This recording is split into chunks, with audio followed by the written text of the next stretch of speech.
How are you doing today, sir? Good, man. How are you? I'm doing excellent. I love this movie. This is going to be an easy 5 minutes. Great. Uh, so I guess I got to start with the most important thing. Obviously, everyone wants to work with Fincher, and getting to be a part of this must have been amazing. But I do have to ask, how much did you pay to be in the movie?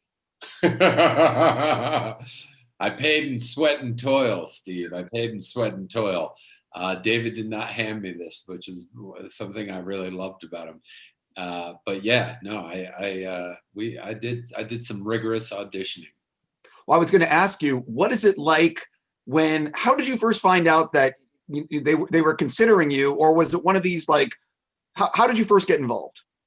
Yeah, so they asked me to put myself on tape, which I did. I was in Atlanta at the time filming Ozark. Sent in the tape and honestly wasn't sure I'd hear anything back because at the time, especially, I had a long beard and long hair, and I'm like, none of this is right for Joe. And then a month later, they said, Fincher liked your tape and he wants to Zoom with you. And then back then, this before COVID, I was like, what's Zoom? We ended up on the Zoom together. Now I'm thinking, like, we're going to be there. There's going to be a reader. There's going to be a casting director. Fincher will be somewhere in the background in the shadows watching.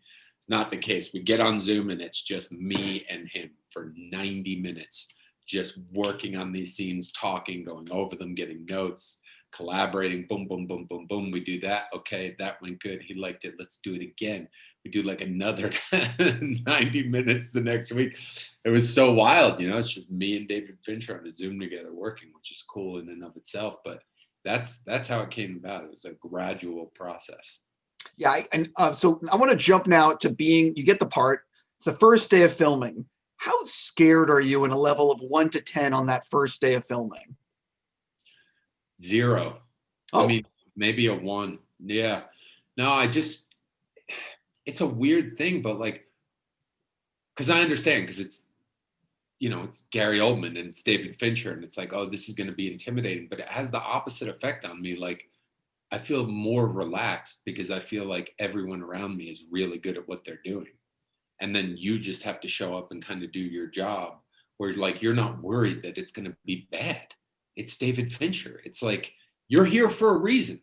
You know what I mean? Like, nobody forced David Fincher to hire Tom Pelphrey. David chose to hire me. So, like, you're here for a reason. He wants you here.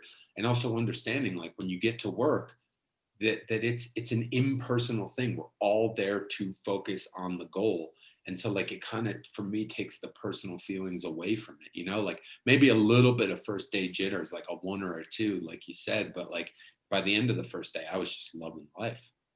Yeah, I'm very curious. What was obviously the script is the best blueprint you're going to have going in, but it's not a great blueprint for what the actual finished film is going to be. So I'm curious, what did you envision Mank being versus when you saw the finished film? Yeah, I mean, I guess this is what makes Fincher, but like, as much as I kind of imagined some version, because I do have to say, like, a lot of it was there in the script, like when I was first reading that script, I was like, this is incredible. This is layer on top of layer on top of layer. Like, the way we're talking about Citizen Kane in a way that is like Citizen Kane, like in every possible way. It felt like the thing it was exploring was being explored in the style of the thing it was exploring, So, like, a lot of that was there in the script, but then you see what David does with it, and it's just a whole nother level. But I mean, I guess that's why he is who he is. You're like, whoa, that's way better than I thought, even when I read it. And I thought it was pretty damn good on the page. Yeah, he told me, and maybe he's changed his ways, but when I interviewed him a few years ago, he said that one of the reasons he does so many takes is he'll take, like, something from take 5, something from take 30, and something from take 45 to craft someone's performance, or to get what he wants. When you were watching it, did you experience like any of that it was, people, pulling from different things?